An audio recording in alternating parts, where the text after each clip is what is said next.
Hey everyone, it's Marnie here for another Energy Healer's Guide to Spiritual Awakening Sunday video. I'm Marnie, I'm the energy healer and spiritual coach over on my online platform, earthhearthealing.com. At the moment, I offer one-on-one coaching sessions, and I am in the process of completing my 7-week transformational program called Soul Growth Breakthrough Bundle that is designed to catalyze your evolution and to bring you into the next phase of your energetic template to be able to express on earth in the biggest and boldest way that you were always meant to do. I tend to call in those empathic, heart-centered, sensitive souls amongst us, and also the old souls and the ones who feel that they're called to be lineage healers in their lifetime. Probably you checked the box for a lineage healing in your soul contract, and now you, my beloved watcher, get to feel all the pain, 7 generations of pain that you are now capable of healing, because feeling is dealing, and when we bring things into the heart space energetically, we can heal them. Although of course it takes work and a lot of processing, a lot of changing actions, realigning our subconscious energetically, and also just really being real with ourselves. We are also human beings on the planet, and we're meant to function in our fullness, in our wholeness here on earth as humans, not always just going up just because we can. So I'm really a lot about embodiment principles. I like to, I'm still on the journey myself, coming down, landing onto the ground, getting this platform, Earth Heart Healing, up and running. It has been a journey, and if you've been following any of my videos lately, we are talking about empathic, wounded empathic and narcissistic relationships. I grew up in an alcoholic, narcissistic, potentially bipolar, lots of neurological dysfunction, relational dysfunction. And I heard Jordan Peterson talk recently, what did he call it? Just like the relational traumas that get hidden inside of family dynamics and inside of romantic dynamics. And it tends to be the type of information that I like to talk about. I also noticed a theme recently that there's a lot of people out there talking about narcissism and empathic wounding. And, you know, I just went through my last soul test in this kind of like template of the wounded empath and the narcissist, and at the end of it all, oh my gosh guys, the pain that was there, and crazy amount of pain, but it all related back to my childhood. And I don't know for certain, let's see how the days unfold, but it feels to be that I passed the test, check mark.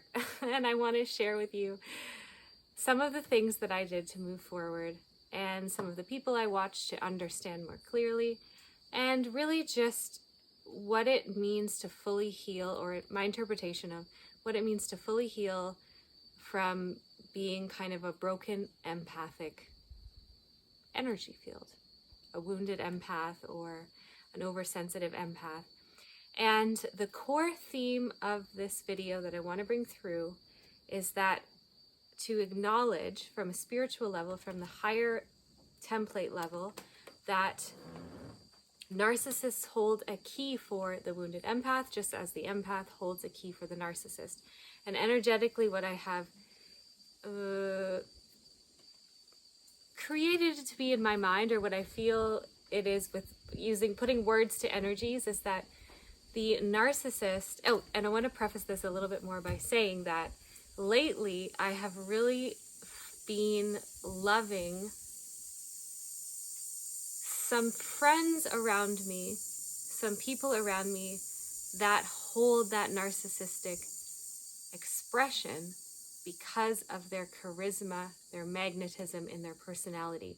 It's like for the empath, we feel so much, we really understand how to treat a heart, treat a being, how to be honest and integral with our feelings, how to know the purity that lives within us. And so we treat everybody with that same amount of kind of purity and benefit of the doubt.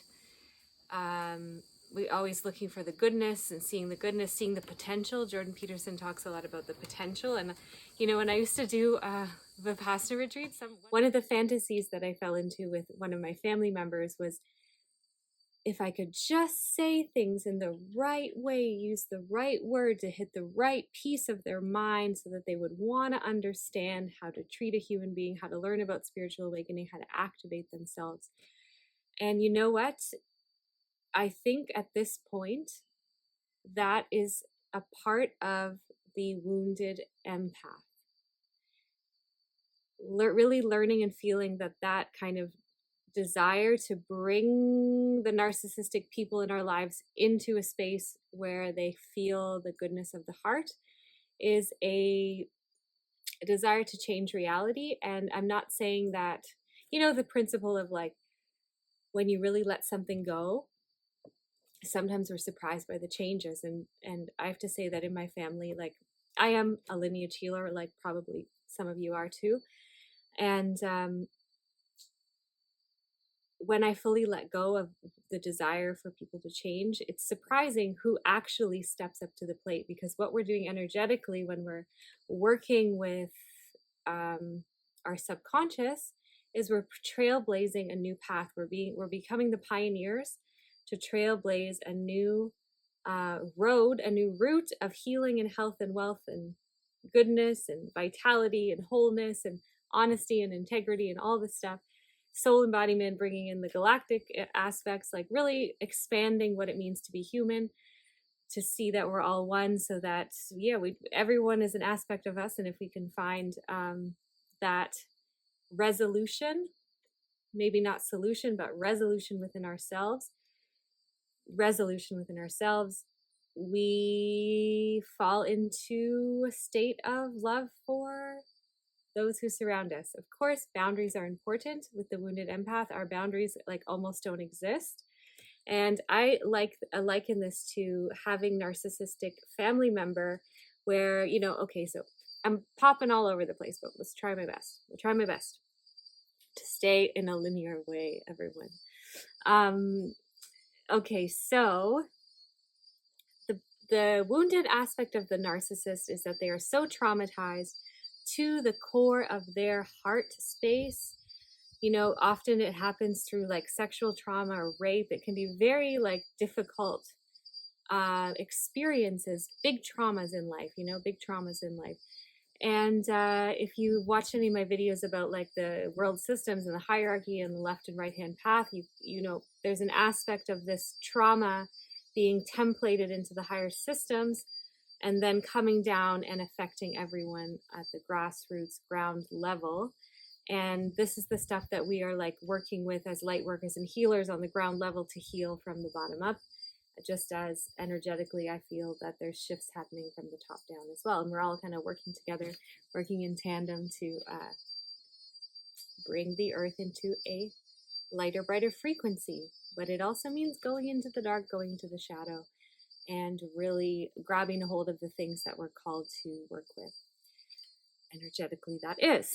So the narcissist is so traumatized to their connection to their soul that life becomes a game of manipulation and pulling people in and securing supply and kind of doing that unconsciously.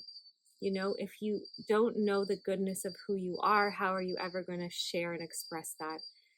Life becomes a creation of a persona or masks, and that is fed into by the external world and validated by the external environment. So that is why they become so charismatic and magnetic and amazing in the outer world. You know, without these people, life would be dull. I really feel, you know, I said in a previous video, like sometimes I just want to go back to my particular family member just to be around the shiny for a moment, to remember what that feels like. And when I first fell off that pedestal in my family, you know, because I was kind of on the track to be an architect, and I had this sort of, you know, lightness and bright and sweetness about me, also going and being ambitious. And as soon as I shifted into, hey, I had a spiritual awakening, I think I want to be an energy healer, I fell off the pedestal, and boy, did I crash land. Was it not rough? It was rough, guys. So this is where, because the narcissist doesn't see the inside, they can just toss you over. And when you when you have a family member like that and they're helping you create your identity, it's a big, for me it was quite a big deal. And I assume in relationship it is the same thing, right? In romantic relationships. So there is the key for the empath. The wounded empath is to integrate the outer self, the personality structure, to really see the value in that from the narcissist. Although with us, and hopefully with them, if they were to ever want to integrate our gift, which is honesty, integrity, truth, the connection to spirit, and a desire to love unconditionally, and just our natural baseline to just do that without question. And it's our journey to also learn discernment and to learn boundaries, and the personality structure can help to implement that. So how am I starting to, well, you know what, I feel like I'm honestly like pretty far, I'm right in the middle. I'm right in the middle of my healing moment with this soul lesson. I was explaining to a friend earlier that the first time this happened to me, like my trauma response was I ran for the hills. I thought I was the guilty one. I was the shameful one. I was the one who did the wrong. And I ran for the hills. I moved across the country, but also that was on purpose as well. There's so many layers to things, but my trauma response was to run across the country and go to energy healing school, 5-hour plane ride away from where I had the experience. The second time, my trauma response was to fawn. I guess it was to fawn. So run, fawn, flight, fawn. But it also felt like a bit of a resolution. Like if I can just love this person from afar, from a friend level, like to know that I could reach out to them if I needed to kind of keep them on a soul level as a friend, that felt good in the moment. And then finally with this last time, I never understood the depth of how these dynamics work. I never felt called to study it or understand it until this third round. And so I would suggest listening to Jordan Peterson around narcissistic empathic relationships, and also Lee Hammock. Those are two people that really helped me. And once I understood what the heck was going on, it was really easy to let it all go, because I realized it was all pure manipulation. And the part of me that wanted to always be there in case the potential solution would come, kind of also started to dissolve and to really let go. Because if we're always fantasizing about like, oh, if we just open the door enough, or just say the right thing, or shine the light in the right way, they're gonna see it, they're gonna catch it, they're gonna touch it. It's like, yeah, maybe they will, but is it our job? No. So to let it go, it's like if they want to catch it, they're going to catch it in their own way, in their own time. And we do not have to stand there as pillars, and nor is it our job. Our job is to integrate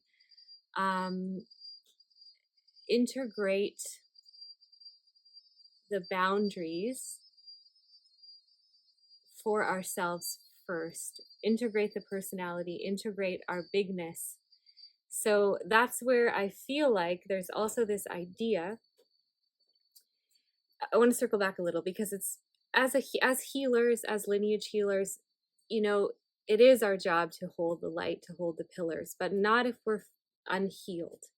The first step is to really get our healing, so then we can hold the pillar in a way that's like really doesn't have attachment connected to it. Like whether they do or they don't, they're here, they're there, they're up, they're down, they're going, they're running, they're coming, whatever it is, it doesn't matter to our energy field. We are not attached anymore. And that's when you can really hold the light in a clear and powerful way as your job, because you're the healer, right? So, and we all, we all need those people in our family lines to hold the light energetically, even just multidimensionally, not even like speaking to it in the physical world. So, yeah, so what I want to bring up next is this idea of like evolving from the princess to the queen, to the mother effing queen. You know what I mean, girls? So the princess, I noticed this in myself, and even with my particular family member and this last relationship, they would call me that. Oh, you're such a princess, my little princess. And in the romantic relationship, I'm like, ugh, gross, kind of like wool. But with the other person, I was like, it triggered me. I was like, nothing wrong with being a princess. We all have to start from being a princess to move into queendom, right? But it's a bit like, oh, I don't know how to do it on my own. Let you come and save me, please. Like, come and notice me. Take me for a dance. And I guess in healthy relational relationships, that is, maybe you evolve through that together because you have the connection from the heart space. But with narcissistic empathic relationships, and I don't want to kick the princess to the curb, because the princess is awesome too. It's just that when it's not in a balanced way, you're going to get picked up and taken care of. Prince Charming is going to come along, but the narcissist inside is going to then drop you off at the next curb for the next princess they find, right? Because they got bored with you. So, so stepping into queendom is the healing, is a nice way to look at it, like the archetypes of those particular beings. Stepping into queendom is claiming your magnetic personality, claiming your boundaries, and claiming your doingness. So one way that I really felt is a good way to heal from this type of relational trauma is to start doing again. Start exercising. Start, for me, I felt like what I was doing as an empath was like holding space for this person, knowing that they weren't fully there in the heart, but not realizing also that it was like a narcissistic empathic relationship dynamic, like not knowing the fullness of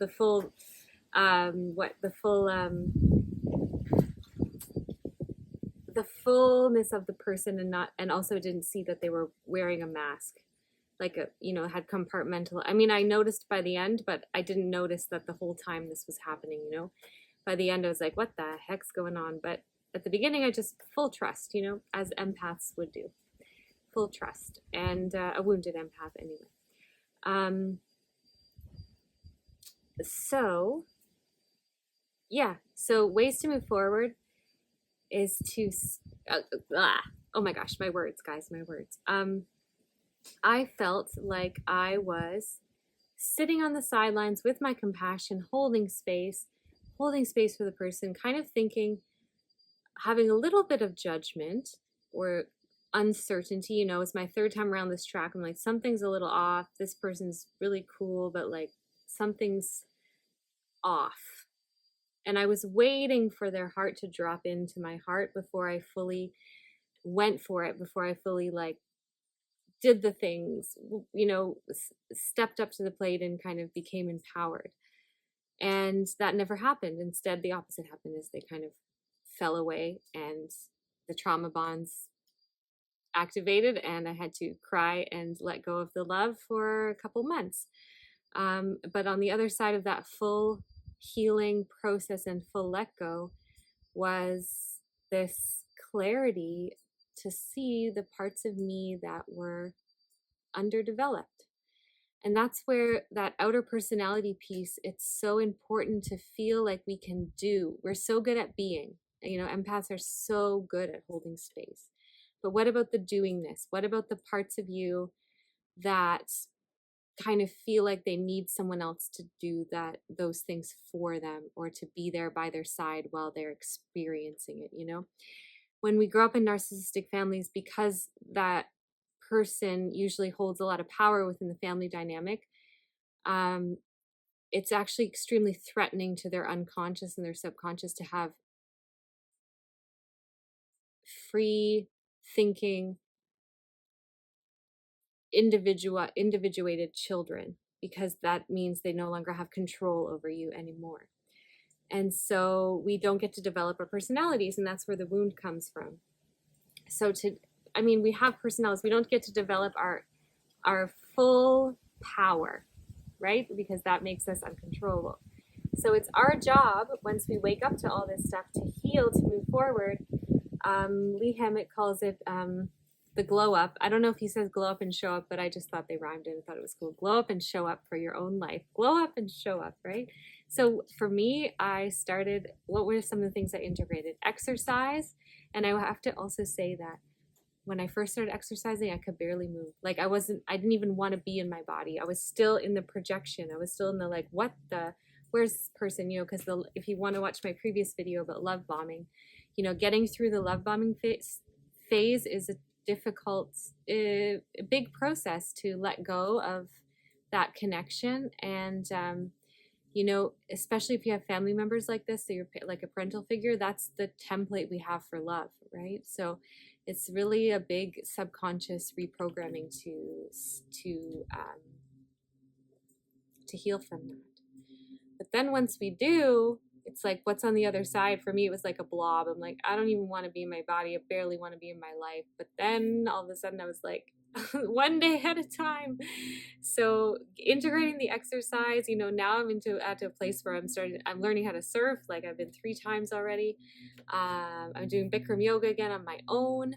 I'm going to HIIT workouts, going for walks, just being in nature, like getting back into my body. And I think when we can drop back into ourselves, it's so powerful, everyone. It's so powerful. So that's one thing that I did to start healing.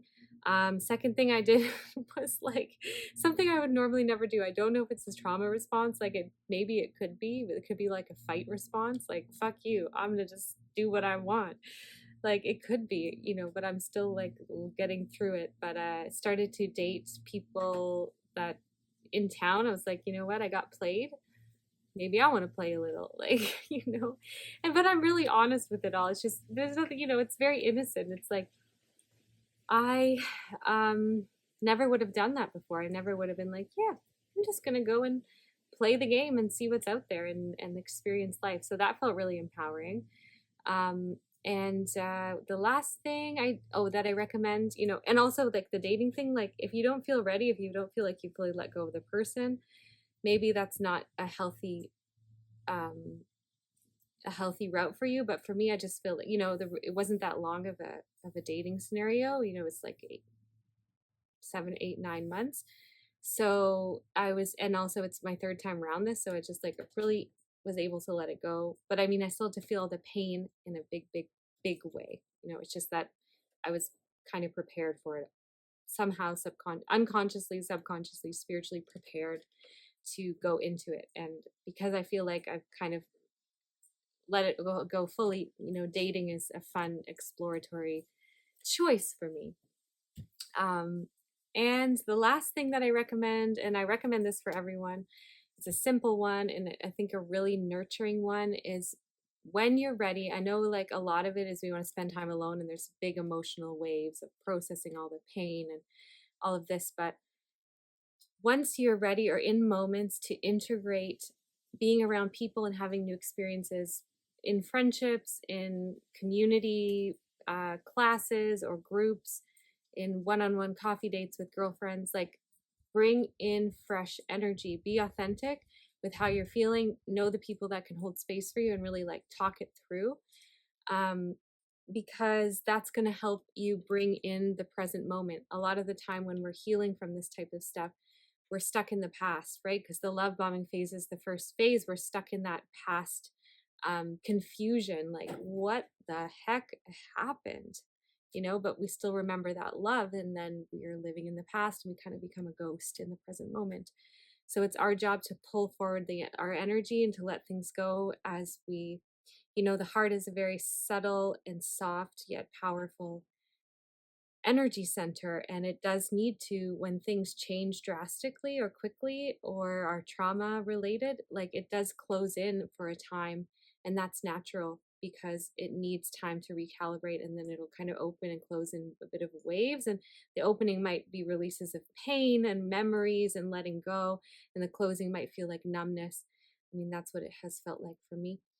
And so, just being gentle with yourself, having compassion for the process. And I am such a verbal processor. I could probably have like 20 friends that could attest to that. Sometimes I question, I'm like, am I oversharing? But it always seems to, I feel so free, honestly.